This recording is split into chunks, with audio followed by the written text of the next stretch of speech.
रुझान के नवाही इलाका सब्जानी में हालिया सैलाब ने तबाही मचा दी। हुकूमत की तरफ मुतासरीन की कोई इमदाद नहीं की गई।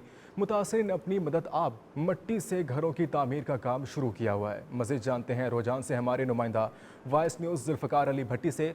जी जुल्फ़िकार अली, आगाह कीजिएगा।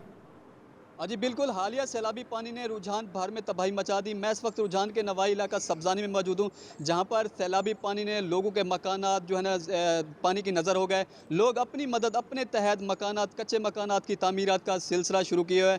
मेरे साथ मुतासरीन मौजूद हैं, उनसे जानेंगे वो इस हवाले से क्या कहेंगे। जी, आप क्या कहेंगे इस हवाले से? जी सर, 2 महीने असां इत्थै थी गए, पानी लै गए, ख़त्म थी गए। हुण ते कोई इदारा नहीं आया, कोई गवर्नमेंट दी इमदाद नहीं आई। असां अपने मकान कच्चे तैयार करने पियूं, क्यों जो अगों मौसम सर्दी दा आंदा पे। असां वाला बालें अपने को सर्दी नूं बचाऊं। ना कोई सामान मिले, ना कोई शइ मिले, ना कोई फंड मिले, ना कोई ॻाल्हि थिए, ना कोई इदारा है, ना कोई हुकूमत दी मदद थिए। असां इहो अपील करणु चाहंदू हुकूमत को, गवर्नमेंट को, महिरबानी करण सां कुछ छतूं दा सामान, दरिया, दरवाज़े, लकड़े के को मौसम सर्दी दा असां आप भी बचूं, अपने बाले को भी सर्दी दे मौसम बचाऊं। शुक्रिया।